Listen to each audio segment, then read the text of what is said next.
ವೀಕ್ಷಕರೇ, ಈ by election result ಅನ್ನು ನೋಡಿದ್ವಿ. 2 ಕ್ಷೇತ್ರದಲ್ಲೂ ಕೂಡ ಕಾಂಗ್ರೆಸ್ ದಿಗ್ವಿಜಯವನ್ನ ಸಾಧಿಸಿತು. ಒಂದು ಕಡೆ ಬಾಗಲಕೋಟೆಯಲ್ಲೂ ಕೂಡ ಬಿಜೆಪಿ ಗೆಲ್ಲುವ ವಿಶ್ವಾಸ ವ್ಯಕ್ತಪಡಿಸುತ್ತೆ. ಅದರ ಜೊತೆಗೆ ದಾವಣಗೆರೆ ದಕ್ಷಿಣದಲ್ಲೂ ಕೂಡ ಗೆದ್ದೇ ಗೆಲ್ತೀವಿ ಅನ್ನೋ ಅತಿಯಾದಂತಹ ಆತ್ಮವಿಶ್ವಾಸ ಇಟ್ಕೊಳ್ಳುತ್ತೆ. ಬಟ್ ಎರಡೂ ಕಡೆನೂ ಕೂಡ ಬಿಜೆಪಿ ಮಕಾಡೆ ಮಲಗುತ್ತೆ. ಕಾಂಗ್ರೆಸ್ ಭರ್ಜರಿಯಾಗಿ ಜಯಬೇರಿಯನ್ನ ಬಾರಿಸುತ್ತೆ. ಇಲ್ಲಿ ನಾವು ಬಾಗಲಕೋಟೆ ವಿಧಾನಸಭಾ ಕ್ಷೇತ್ರದ ಚುನಾವಣೆಯ ರಿಸಲ್ಟ್ ಬಗ್ಗೆ ಮಾತನಾಡೋದಾದ್ರೆ, ಕಳೆದ ಬಾರಿಗಿಂತ ಈ ಬಾರಿ ಕಾಂಗ್ರೆಸ್ ಅಭ್ಯರ್ಥಿ ಉಮೇಶ್ ಮೇಟಿ ಅವರು, ಕಳೆದ ಬಾರಿ HY ಮೇಟಿ ಅವರು ನಿಂತಿದ್ರು. ಕೇವಲ ಅಲ್ಪ ಮತಗಳ ಅಂತರದಿಂದ ಬಿಜೆಪಿ ಅಭ್ಯರ್ಥಿಯನ್ನ ಸೋಲಿಸಿದ್ರು HY ಮೇಟಿ ಅವರು. ಈ ಬಾರಿ HY ಮೇಟಿ ಅವರ ನಿಧನದ ನಂತರ ತೆರವಾದಂತಹ ಕ್ಷೇತ್ರ. ಆ ಕ್ಷೇತ್ರಕ್ಕೆ HY ಮೇಟಿ ಅವರ ಪುತ್ರ ಉಮೇಶ್ ಮೇಟಿ ಅವರಿಗೆ ಕಾಂಗ್ರೆಸ್ಸು ಟಿಕೆಟ್ ಅನ್ನ ಕೊಡುತ್ತೆ. ಯಾರೂ ಕೂಡ ಇಷ್ಟು ದೊಡ್ಡ ಮಟ್ಟದಲ್ಲಿ ಗೆಲ್ತಾರೆ ಕಾಂಗ್ರೆಸ್ ಅಭ್ಯರ್ಥಿ ಅಂತ ಹೇಳಿ ನಿರೀಕ್ಷೆಯನ್ನು ಕೂಡ ಮಾಡಿರಲಿಲ್ಲ. ದೊಡ್ಡ ಮಟ್ಟದ ಗೆಲುವು ಅಲ್ಲಿ ಕಾಂಗ್ರೆಸ್ ಅಭ್ಯರ್ಥಿ ಉಮೇಶ್ ಮೇಟಿ ಅವರಿಗೆ. ಸಾಕಷ್ಟು ಈ ಲೆಕ್ಕಾಚಾರಗಳು ಕೂಡ ಶುರುವಾಯಿತು. ಏನಿರಬಹುದು ಬಿಜೆಪಿ ಸೋಲಿಗೆ?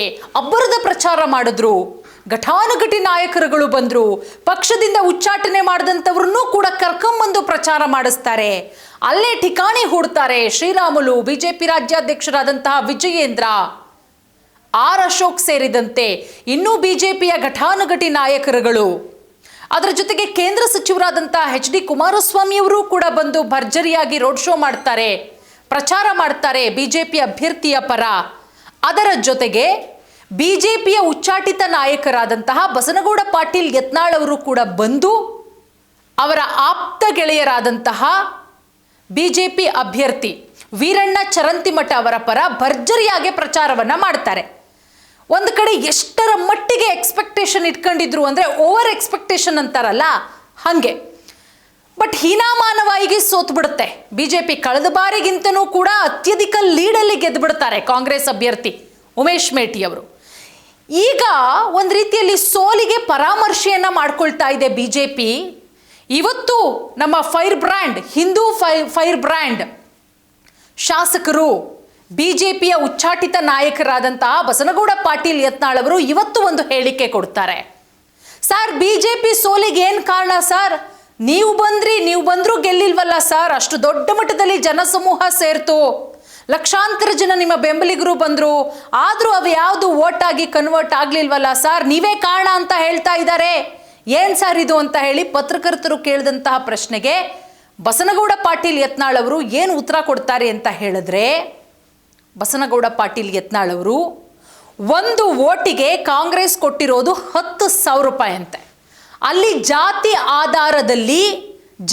ಆಧಾರದಲ್ಲಿ ದುಡ್ಡುಗಳನ್ನು ಕೊಡಲಾಗಿದೆ. ಒಂದು ವೋಟಿಗೆ 10,000 ರೂಪಾಯಿಯನ್ನ ಕೊಟ್ಟಿದ್ದಾರೆ.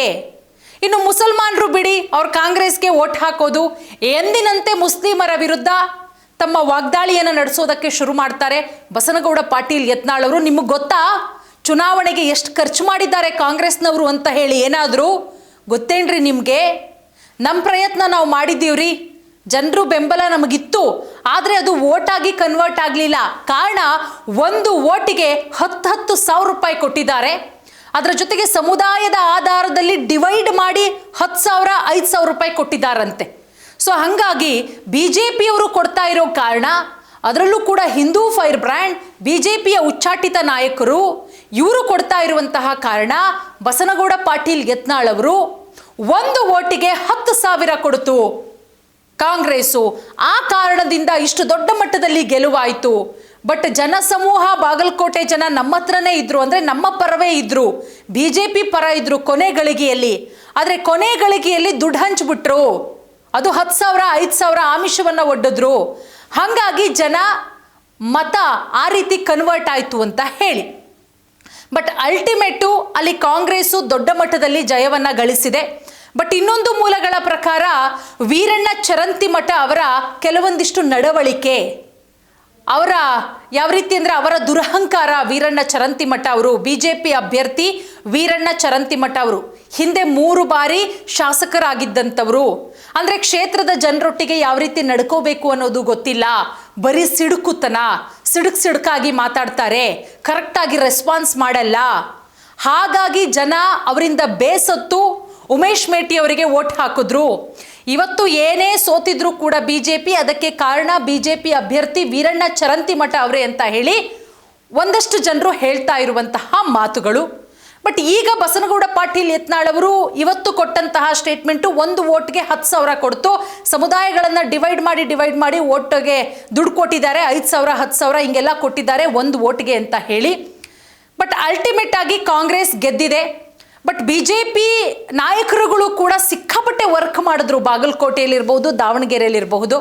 ಬಾಗಲಕೋಟೆ ಅಂತೂ ದೊಡ್ಡ ಮಟ್ಟದಲ್ಲಿ ನಿರೀಕ್ಷೆನ ಇಟ್ಕೊಂಡಿದ್ರು ಬಿಜೆಪಿ ರಾಜ್ಯಾಧ್ಯಕ್ಷರಾದಂತಹ ವಿಜಯೇಂದ್ರ ಅವರು. ದೊಡ್ಡ ಮಟ್ಟದಲ್ಲಿ ಅಲೆ ಎದ್ದಿದೆ ಅಂತ ಹೇಳಿ. ಬಟ್ ಕೆಲವೊಂದಿಷ್ಟು ಮೈನಸ್ ಪಾಯಿಂಟ್ಗಳಿಂದ ಸೋತಿದ್ದೀವಿ. ಬಟ್ ಮುಂದಿನ ಬಾರಿ ವಿಧಾನಸಭಾ ಚುನಾವಣೆಯಲ್ಲಿ ನಾವೇ ಗೆಲ್ತೀವಿ ಅನ್ನೋ ಆತ್ಮವಿಶ್ವಾಸವನ್ನು ವ್ಯಕ್ತಪಡಿಸಿದ್ದಾರೆ.